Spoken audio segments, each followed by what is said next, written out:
Bismillahirrahmanirrahim.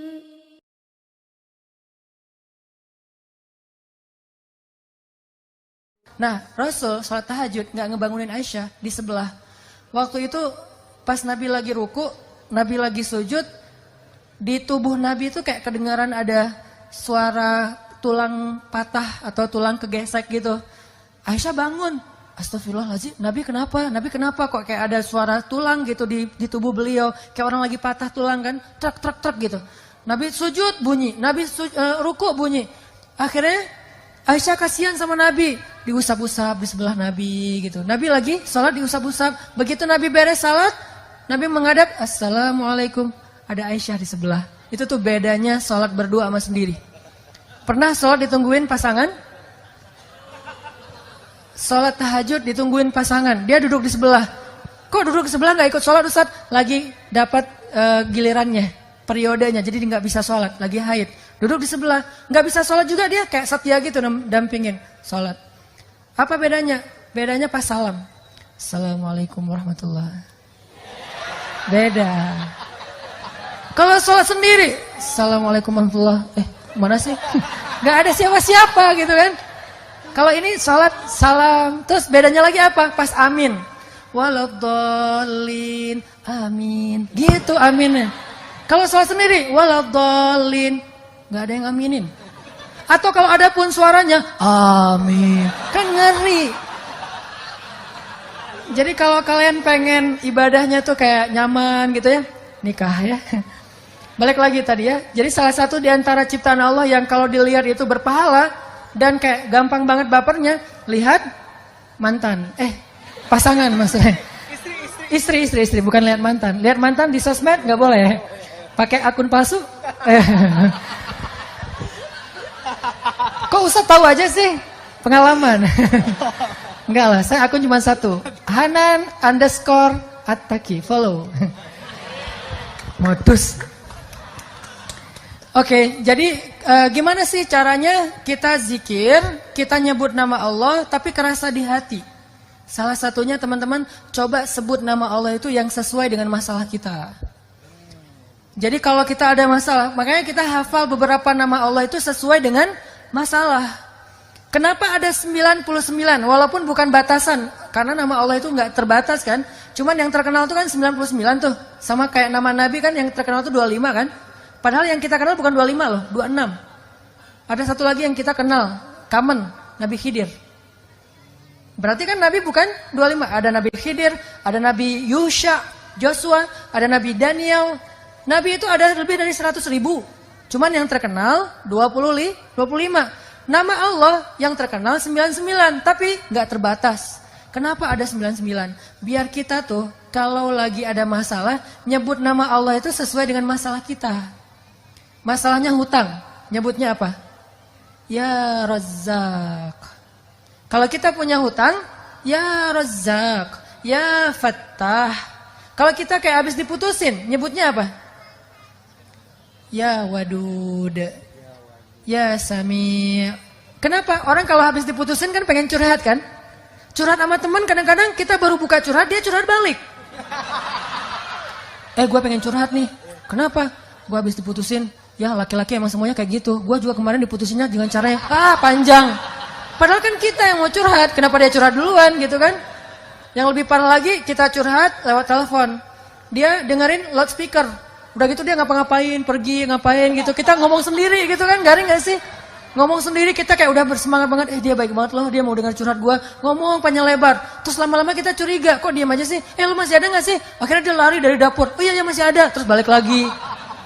Ini itu manusia, dia bukan sami'. Apa arti sami'? Ini terjemahan mainstream. Saya tuh nggak suka mainstream, saya pengen yang sesuatu yang baru. Tajdid dalam pemahaman. Terjemahan sami' secara mainstream, maha mendengar. Apa sih maksud maha mendengar? Kalau menurut saya, sami' itu bukan hanya maha mendengar, maha betah mendengar curhat. Itu sami'. Allah itu kalau dengar kita curhat, nggak pernah bosan. Allah itu kalau dengar curhat dari kita tuh nggak pernah dikasih limit. Kamu punya batas waktu 5 menit aja deh. Soalnya yang curhat kan banyak nih. Hamba-hamba semuanya bermasalah lagi pada galau nasional gitu. Ya udah kamu curhat 5 menit aja. Enggak, kita boleh curhat sepanjang malam. Begitu kita angkat tangan, Rabbi, Allah langsung mendatangi kita. Abdi, hal laka hajah? Kamu butuh sesuatu hambaku? Hal min taib? Kamu pengen taubat hambaku? Hal min mustaghfir? Kamu pengen minta ampun hambaku? Pengen apa? Pengen apa? Allah yang datangin kita. Allah turun dari langit dunia untuk dengan curhat kita di sepertiga malam terakhir.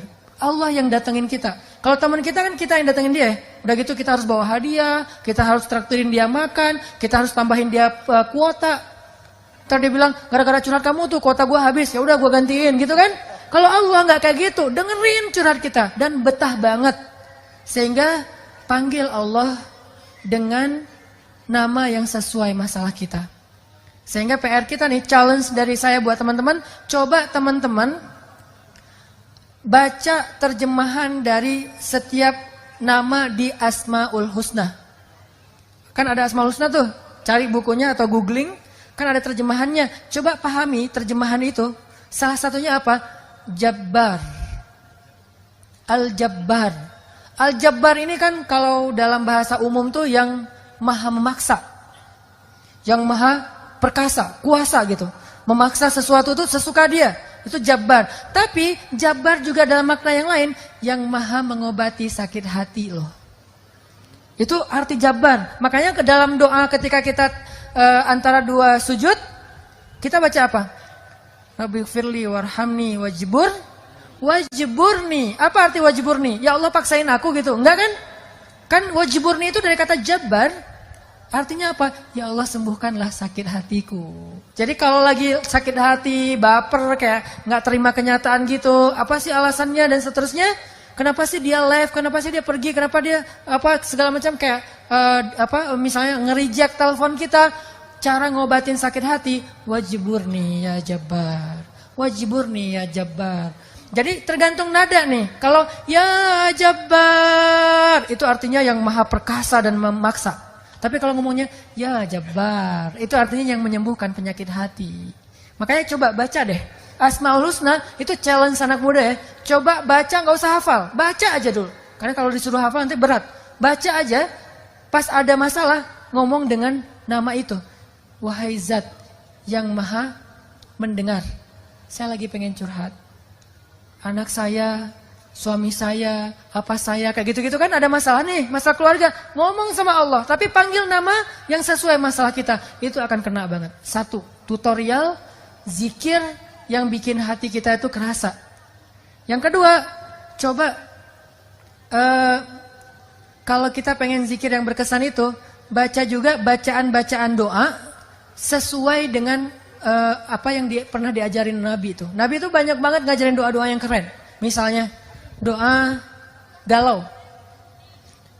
Doa kayak hampir kayak desperate gitu, kayak hampir putus asa. Bacanya apa? La haula wala quwata illa billah. Dan itu ajaib banget. Sampai ini tutorial yang ketiga ya. Kalau teman-teman pengen zikirnya berasa di hati, baca fadilah dari zikir itu. Apa fadilah? Keutamaan, benefit, kerennya zikir itu apa? Coba baca, misalnya nih, pas kita sholat ya. Siapa yang ketika sholat berjamaah mendengar imamnya mengatakan Sami Allahu liman hamidah. Apa artinya? Kita sering dengarkan itu kan? Sehari minimal 17 kali. Sami Allah liman hamidah, 3 kata. Allah maha mendengar kepada orang yang memujinya. Itu kata imam. Imam kayak ngingetin makmum. Puji Allah, Allah lagi dengerin nih. Gitu kan maksudnya. Sami Allahu liman hamidah. Kata imam. Kita langsung muji. Rabbana lakal hamdu hamdan katsiran thayyiban mubarakan fih. Begitu kita ngomong ini, tahu nggak apa yang terjadi? Malaikat itu akan rebutan pengen doain kita. Rebutan. Gua duluan dong. Malaikat rebutan pengen nge-like caption kita. Malaikat tuh pengen nge-repost caption kita ke langit dengan kalimat apa? Ya Allah, sayangi hamba ini. Ya Allah, ampuni hamba ini. Sekarang giliran gue. Udah. Kayak rebutan orang berdoa di mana? Di Multazam Ka'bah. Kayak orang rebutan berdoa di mana? Di Raudhah Madinah. Kan itu rebutan tuh. Saya pernah tuh lagi doa di Raudhah Madinah. Lagi doa, terus disenggol-senggol dari belakang. Ya Allah. Ya Allah. Jadi kayak doa itu kayak nggak bisa tenang gitu. Saking dorong-dorongan. Apalagi orang Indonesia. Kalau udah doa, bersimpuh gitu kan. Duduk bersila, ya Allah, kayaknya paling banyak masalah itu orang Indonesia gitu. Karena doanya paling panjang gitu. Orang Arab kan doanya sambil jalan ya. Rabbana atina apa segala macam beres gitu. Tapi ada yang unik juga, orang Indonesia datang di Raudhah, saya liatin aja. Yang lain kan mulutnya komat kamit, ada yang bersuara, ini diam aja. Pas sudah keluar Raudhah, amin. Jadi apa maksud dia? Dia kayak ngaminin doa semua orang buat dia sendiri gitu. Ini doa cerdas nih. Dia kayak baru hijrah gitu kan, baru hijrah terus nggak baca doa, nggak tahu, gue baca apa sih? Ya udah deh, amin, samain aja deh yang sama yang lain ya Allah gitu. Jadi paket komplit gitu kan. Nah malaikat itu tuh ngedoain orang yang memuji Allah ketika iktidal, itu kayak orang berdoa di Raudhah loh. Kayak orang berdoa di Multazam depan pintu Ka'bah atau di Hajar Aswad. Orang kan mau Hajar Aswad tuh kan tarik-tarikan tuh. Ada ibu-ibu tuh mau nyium Hajar Aswad. Sampai dia akhirnya kelempar ke atas. Kan semua di sana orang berhijab kan. Dia kelempar di atas. Pas sampai kelempar atas, kelempar ke depan. Udah di depan dia nyium Hajar Aswad. Kelempar lagi ke belakang, hijabnya ketinggalan di Hajar Aswad. Dia kelempar ke belakang. Terus dia, alhamdulillah bisa cium Hajar Aswad. Bu kepalanya, astagfirullah gitu. Ini nih hebohnya orang pengen apa? Pengen doa di sana kan ya. Nah ternyata malaikat itu juga ada kayak momen-momen kayak gituan. Bukan cuma manusia doang kayak gitu. Kita pernah kayak gitu di pas umroh dan haji. Malaikat juga pernah. Kapan? Salah satu momen malaikat rebutan berdoa itu adalah ketika Sami Allahu liman hamidah. Kita di belakang, Rabbana lakal hamd, hamdan katsiran tayyiban mubarakan fi. Itu malaikat rebutan pengen doain kita. Udah dong, gua dong. Ada berapa malaikat? 70.000 malaikat. Kebayang nggak tuh keutamaan doa itu tuh? Baru baca gitu doang. Makanya kalau kita tahu fadilah, keutamaan setiap zikir, setiap kalimat yang kita baca, itu kita bakal semangat banget loh, berasa loh di hati. Kayak tadi lagi sholat, bukan GR ya, karena emang Nabi yang ngomong gitu kan. Jadi pas saya bilang, Sami Allahu liman hamidah, saya sendiri juga baca, Rabbana lakal hamdu, hamdan katsiran tayyiban mubarakan fi. Bukan saya GR, jadi tapi kayak nggak mungkin juga malaikat bilang, ngapain sih lo kayak GR banget, kita nggak doain lo, nggak mungkin. Malaikat tuh rebutan, jadi kita kayak, alhamdulillah didoain malaikat, kayak pengen iktidal yang lama. Kan 70.000 malaikat ngantri gimana tuh? Bisa semalaman kan?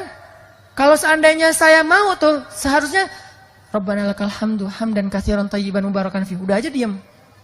Cuman saya khawatir makmumnya yang curiga, jangan-jangan Ustadz meninggal berdiri ini.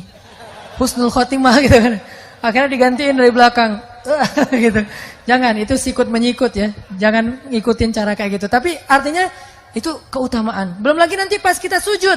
Pas begitu kita sujud, itu posisi kita paling dekat sama Allah loh. Paling dekat gimana? Allah tuh kayak duduk di sebelah kita. Walaupun nggak ada perumpamaan untuk Allah ya. Karena Allah tidak seperti laisa kamitslihi syai'. Ini hanya analogi kedekatan nih. Bukan analogi Allah seperti apa. Analogi qurbah, dekatnya Allah. Itu kayak kalau kita sama teman tuh kayak lagi nempel kulit sama kulit, lu ngomong apa, lu mau minta apa gitu. Kayak ayah sama anak, ibu sama anak, anakku digendong, didekap gitu. Allah tuh lagi mendekap kita, kapan? Pas kita sujud. Jadi begitu sujud kita tuh berasa lagi didekap Allah. Ngapain bangkit cepat-cepat? Kalau kita sholatnya sendiri, kalau sholatnya berjamaah ya harus bangkit waktunya. Daripada nanti makmumnya curiga, tiba-tiba ada yang lagi sujud lama, nggak bangkit, ada yang gini. Apa sih imamnya? Jangan-jangan batal. Tiba-tiba ntar imamnya hilang, tinggal makmum gitu kan ya. Kenapa? Batal wudhu gitu. Akhirnya sujud yang lama. Kenapa? Karena Allah lagi dekat banget sama kita pas kita sujud. Sehingga kita baca, Rabbi, ilaika aslamtu, wa bika amantu, wa alaika tawakkaltu. Bukan wa alaika aftartu, wa bika apa? Itu mah doa iftar ya. Enggak. Ini artinya teman-teman 3 itu ya. 1, hafal Asmaul Husna. Kedua, hafal doa-doa yang diajarin Nabi, diajarin sahabat, diajarin ulama. Boleh nggak Ustaz doa kita bikin sendiri? Boleh. Selama itu baik. kok boleh Ustaz? Berarti bid'ah dong? Enggak bid'ah. Emangnya di zaman Nabi itu ada doa tentang ujian nasional enggak? Terus kalau anak kita ujian nasional doanya gimana? Enggak bisa doa dong Ustaz, kan enggak ada contohnya dari Nabi. Soalnya anak Nabi enggak ada yang ikut ujian nasional. Doa itu adalah ibadah mutlak secara fikih. Arti mutlak bebas selama dia baik. Beda dengan muqayyad. Kalau sholat itu muqayyad, udah ada aturannya, how to-nya. Kalau doa mutlak bebas. Kita bisa berdoa nggak angkat tangan, freestyler gitu kan. Lu lagi ngapain? Lagi doa, kok nggak angkat tangan? Gua free ride. Jadi kayak nggak ngangkat tangan gitu. Ya Allah, santai banget anaknya. Nabi pernah doa nggak angkat tangan? Pernah. Doa apa? Doa pas naik kendaraan. Karena Nabi baca doa itu pas lagi naik. Kebayang nggak angkat tangan lagi naik kendaraan? Gimana tuh? Apalagi moge naik Harley sambil naik tuh sambil baca doa kan nggak mungkin ya sambil angkat tangan. Pasti Nabi pegangan setir gitu kan. Setir itu adalah tali kekang onta, itu setirnya gitu. Jadi doa nggak pakai angkat tangan boleh. Atau angkat tangan juga boleh gini. Ada yang angkat tangannya gini. Girly banget sih. Kan dia kenapa kok gitu? Aku kan feminim sih. Jadi doanya tuh kayak girly banget gitu kan. Ada yang doanya standar gitu, ya Allah. Ada yang kebuka, ada yang ketutup, tergantung gayanya masing-masing. Ada juga yang doanya tuh kayak berharap banget. Ada yang kayak gitu. Ada yang doanya tuh gini. Pernah nggak ngeliat? Nabi ketika malam perang Badar, doanya tuh gini. Itu namanya istighosah. Ada ayatnya? Ada. Il tastaghithuna rabbakum fastajabalakum. Di surat Al-Anfal, ketika kalian beristighosah kepada Rabb kalian. Jadi istighosah itu ada dalilnya. Il tastaghithun rabbakum, ketika kalian beristighosah kepada Rabb kalian. Apa arti istighosah? Doa yang sangat panjang, semalaman. Nabi berdoa dari habis Isya sampai subuh. Doa, apa yang diminta sama Nabi? Ya Allah, menangkan kami besok. Ya Allah, kalau kami besok semuanya terbunuh, nggak ada lagi orang yang akan menyebut namamu di muka bumi. Saking Nabi berharapnya, Nabi mengangkat tangannya setinggi mungkin sampai jatuh syalnya Nabi diangkat lagi sama Abu Bakar. Jadi kita bisa berdoa dengan cara itu. Bisa juga, ya terserah sih. Kalau doanya misalnya kayak, ya Allah besok saya mau ujian gitu ya. Ya Allah saya mau kerja. Kalau udah kayak gini, jodoh. Ya Allah. Nah, yang paling tinggi itu bab jodoh ya. Biar cepat diijabah gitu. Ya Allah besok saya mau menghadap calon mertua yang berkumis tebal. Dan dia kayak serem banget gitu. Ngomong sama Allah. Bisa angkat tangan. Yang ketiga caranya gimana? Doa dengan nelunjuk. Nelunjuk ini bukan ya Allah harus loh ya. Bukan. Orang Arab kalau angkat tangan dengan nelunjuk. Ini maksudnya apa? Iya karena abudu. Wa iya karena selain engkau satu-satunya ya Allah. Makanya di Mesir tuh pas saya lagi kuliah di Mesir. Kalau lagi kunut itu keren banget loh. Kolosal banget. Jadi imamnya baca gini, Allahumma hdina fi man hadait. Makmumnya bukan bilang amin, bilangnya apa? Ya Allah. Itu serentak satu lapangan besar. Apalagi bulan Ramadan sampai jalan-jalan tutup semuanya. Wa'afina fi man afait. Ya Allah gitu serentak. Itu tuh kolosal banget, keren banget. Makanya mudah-mudahan ini jadi tren juga ya di anak muda. Kita sholat subuh berjamaah. Begitu imamnya kunut, Allahumma hdina fi man hadait. Imamnya jangan buru-buru. Allahumma hdina fi man hadait. Jangan gitu, yang santai. Biar apa? Biar aminnya serentak. Kita aminnya di belakang, amin. Aminnya tuh amin cowok. Jangan amin. Jangan gitu. Amin cowok. Amin. Begitu. Wa'afina fi man afait. Amin. Itu kan keren ya. Jadi kayak kolosal gitu subuhnya. Wah, Masya Allah itu luar biasa. Dengan syarat imamnya tahu gimana cara bikin crowd itu. Dia manajemen crowdnya tuh bagus si imamnya teh. Dia ngerti cara bikin crowd itu jadi kayak dia jadi center of interest tuh dia ngerti banget. Nah imam kayak harus ada pelatihan juga kayaknya. Imam gimana cara perform yang bikin crowd itu jadi interest ke dia kayak gitu-gitu. Itu keren banget. Sehingga mudah-mudahan ini jadi kayak kebangkitan Islam dimulai dari Indonesia. Karena kata Nabi di akhir zaman kebangkitan Islam itu datangnya dari timur dan yang paling timur mayoritas muslim terbesar di dunia itu adalah Indonesia. Dan Indonesia punya harapan untuk itu. Kenapa? Di mana-mana dalam sejarah selalu kebangkitan itu dimulai dari anak muda. Termasuk Islam di zaman Nabi. Ketika awal Nabi berdakwah, 90% orang yang pertama masuk Islam itu syabab, pemuda semuanya. Dan Indonesia mulai tahun depan akan menjadi negeri dengan mayoritas penduduknya anak muda. Takbir! Allahu Akbar! Barakallahu li walakum. Wassalamualaikum warahmatullahi wabarakatuh.